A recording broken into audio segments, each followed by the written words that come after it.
friends, what's up? How are you? I hope you are all well. Today's video is on the book Serenity by Dyan Layne.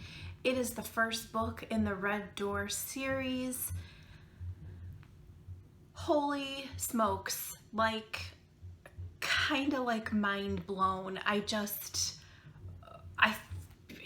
have a lot to say about this book. A lot to say about this book. I wasn't able to sign up for this book when the original sign up came out for it, but then the sign up came out for Affinity, which is the next book, and I thought, you know what, I need to jump in and read this series. It's definitely different from me and my real everyday life. I love being able to push my boundaries as a reader, to open my mind about things, and this is definitely a book to do that. Serenity is told in the third person.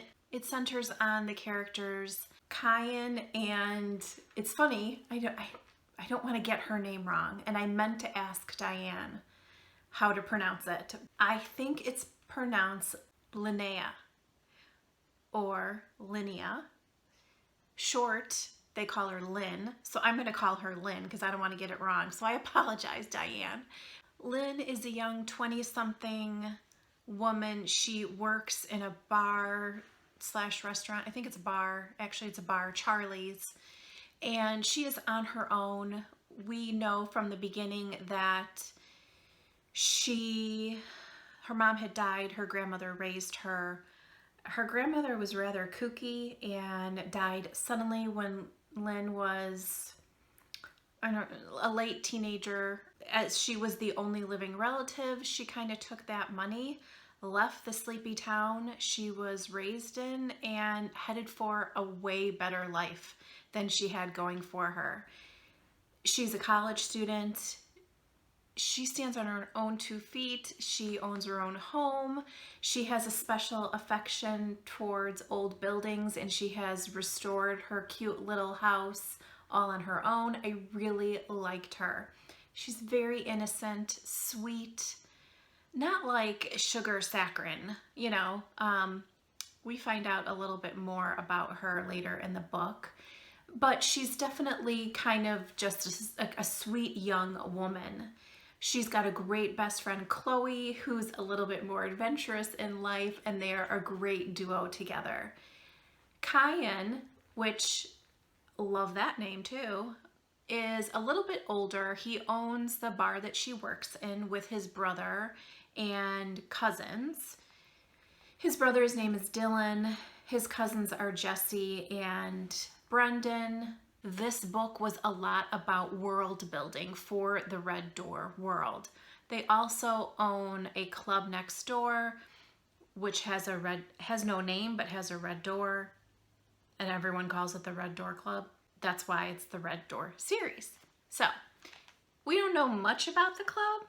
We learn a little bit more about the club and what type of club it is, but that just lays the groundwork as to where the book starts. The book starts with kind of an interesting situation in that Linn comes home from work and there's something at her front door, and I think it was flowers and a note.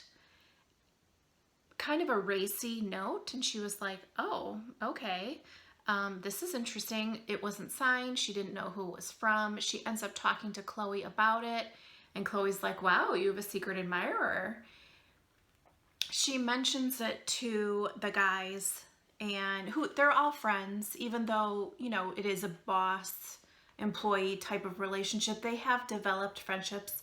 They are a good group of friends. That also develops throughout the book. Loved that.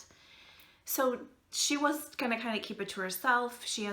Chloe ends up spilling the beans, so to speak, and the guys become and are very protective of her. They know that she's on her own at her house, and that's the type of guys they were. My type of men, for sure. So Kyan has been biding his time a little bit with her. That he liked her from the get-go when he hired her, but he felt like she needed a little time to kind of come into her own, so to speak. Well, this note showing up pushed his hand a little bit, and he decides, okay, now's my time to step in and tell her how I feel and start something with her because he feels protective of her. Like I mentioned, Linn is rather inexperienced. She talks about that with Chloe as far as relationships and being physical and intimate with somebody. Kyan is not. Kyan has had many women, had lots of sex, is a handsome man. He has no problem attracting women. And Linn knows this about him. Linn has watched this in the bar. So she's a little surprised when he turns his affection on her. And here's this kind of worldly, handsome, dashing, successful, rich man. And he's paying attention to her and he likes her. And she's a little nervous about that. And I liked that balance. She stayed true to herself as their relationship was developing. Linn talks about and is open with Kai that she's worried that she won't be able to keep him, that she won't be enough for him. And I really identified with that. She felt like he's used to a certain type of girl and she was not that girl. And the best part is that Kai knew that. He knew it. And he loved that she was different. When she's with him, she vacillates between euphoria and fear because she's so attracted to him and is so excited about their relationship. And she's also nervous about it. At one point, she's talking to Chloe, and this is what she says. That man would be my first everything. I hadn't even had a real kiss before, or a boyfriend, or anything. Shit, I can't believe I just admitted that. So that tells you where they are when their relationship starts. And then a little bit later on, this is from Kyan. Linnea placed her hand on his leg as she leaned in against him. He covered her hand with his. She turned towards him then and smiled. It was the most beautiful smile he'd ever seen. It was for him. And there was the sign he needed. Interlacing their fingers, Kyan brought Linnea's hands up to his lips and swept them across her knuckles before returning her hand to rest upon his thigh. It felt good. It felt right. Her innocent touch. He gave her hand a gentle squeeze. I like this. She smiled. Her cheeks were tinged with pink, with only the amber glow of candlelight. The flickering flames reflected in her light green irises. Her lush tresses fluttered in the nighttime breeze, looking so decadently soft, he wanted to touch it. Kyan tucked a wayward strand behind her ear. It was soft, and he found himself running his fingers through her long hair. Like what? There it is, the question. He could risk it all and declare himself now, or he could simply say he liked dinner, or he liked all of them hanging out together, and that would also be true. Kyan could come up with any number of non-committal responses that might appease her. He was good at that.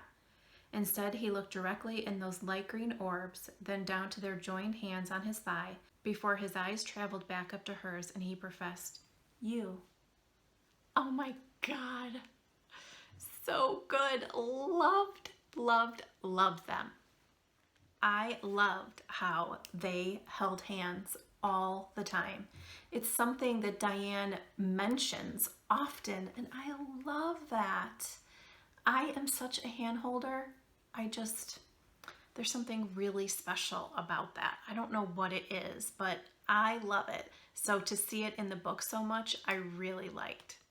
I thought this book was going one way, that it was going to be their love story, and I realized obviously that there were going to be more books, so it was going to be a world building type of story.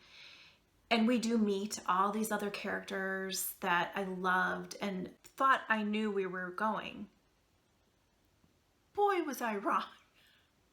This book was just such a huge surprise on quite a few different levels. It's very sexy. And also a term that Dyan brings up in the book is sex positive. And I really thought about that, and I actually looked up the definition because I wanted to know exactly what she meant by that and made sure that I understood when I was going to talk to you guys about it, exactly what she was, as an author, trying to tell us in this book. So the definition of sex positive is having or promoting an open, tolerant, or progressive attitude towards sex and sexuality. This book is all of that. And the thing that I really liked about it was that it wasn't gratuitous sex. There's a lot of it that goes on, but it's, I don't want to say it's like meaningful, like, oh my God, heart eyes meaningful, but it's a lot about Linn's journey and Kai's journey with Linn and how they feel towards sex and the people around them and how they are and they feel towards sex. You know, I mentioned briefly that they also own a sex club. It's a sex positive club. And there was something really freeing reading them, just how they felt and how affectionate they were, how open and affectionate the friend group was, very loving. It felt very deliberate. And I was really into it. I understood what she was trying to give us with them, and I really liked it. And then it also surprised me in that once I realized all of that, there's this whole other side to the story. And the book takes a little bit of a turn, and you're like, whoa. And how she melded these two types of stories together, I thought was really interesting, and I really liked it. Lots of twists, and I did not expect all the twists that we got. My mouth dropped on the floor. I was like, oh my God. And then I was reminded, oh, that's right. If we go back to the beginning, we started the book out with Linn getting a note with some flowers that has a very direct message to her. Dyan ramps up their story when we take this turn. I was so nervous. It's rather dark. It's unsettling. It's worrisome. It's pretty darn heavy. I worried a lot during that time because I was so invested in Linn and Kai that I worried. I know I said that. I don't want to give too much away with that, but wow. Somebody comes into her life that just blows everything apart, and I was shocked. There's a moment where my stomach dropped. Well, it dropped a lot in the last half of this book, but there was a moment where all the friends are at the club and Linn comes back from the bathroom and there's a woman standing between Dylan, Kai's brother, and Kai. And she doesn't like her. We don't get a good feeling about her. We know there's been some involvement. And Lynn's trying not to be jealous because she feels like their relationship is very unweighted when it comes to stuff like that. And she's trying to keep her jealousy in check. But she sees something. And when it happened, my heart broke. And then her reaction was exactly the reaction that I probably would have had. And I just was like, oh no. Crap, really? I was so hopeful for them. I don't want to see that. Don't do that. And I had to ask Dyan about it because I needed clarification on what exactly happened there. And she gave me the clarification. And so Kai was back in my good graces a bit. Another part of this book that I really liked was the way Dyan unfolded more about where Linn came from and her life before she started working at Charlie's and met everyone and these friends that become family really for her because she has nobody. Knowing what we did and then finding out so much more about her past made me go back and think about some of the little clues that we got along the way and how much Linn had overcome and how Dyan told us that and revealed those little moments to us along the way I thought were really interesting. We all have a voice inside our head. And when that voice is not a positive voice, it can be really detrimental to our psyche, right? We all know that. You know, I try to be a glass is half full kind of girl. You have choices in life, and life gives you what it does, and you can either roll with the punches and, you know, work through things, or you can get stuck and be negative and feel like the world is against you all the time. I try not to be that way. Linn having these voices in her head, I understood that, and I recalled all those times where Dyan gave us those voices. And you know, you can work really hard on yourself, but when you get triggered about something, like Linn was in the moment with Kyan and what she thought she saw, how fast things can change. And I really liked how Dyan, I mean, it was really sad to see it and to read it all happening, because you're like, oh honey, oh no, no, no, ooh, you know, white knuckling my Kindle, let me tell you. But to see her come through that, and to see them come through that, not only her and Kyan, but the friend group, and to watch how they supported her and Kai and this other person, and I'm not going to say his name because when you read the book you'll know it was him, and I don't want to give that away.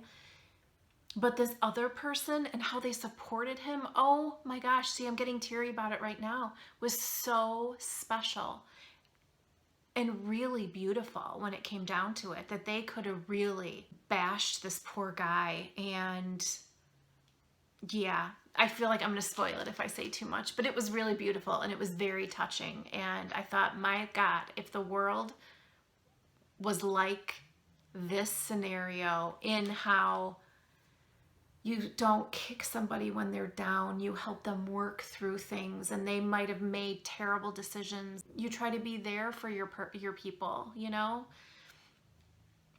I really liked it. It was very touching, and I thought that was a really great part at the end of this book. I would highly recommend you checking out this book if you're looking for steamy, along with a great story, great characters, and it'll be interesting to see where the rest of these guys go. I am so excited for it. I welcome you to come over to my social media, which is Cat Reads Romance on Facebook and Instagram. Come on over and say hi. And while you're there, I also have a Facebook group, which is called Cat's Romance Readers. It's a great mix of authors, bloggers, and readers. I would love to have you. I will definitely be doing a video on Affinity, so look for that coming soon. Thanks for hanging out with me today, guys. See you soon. Bye.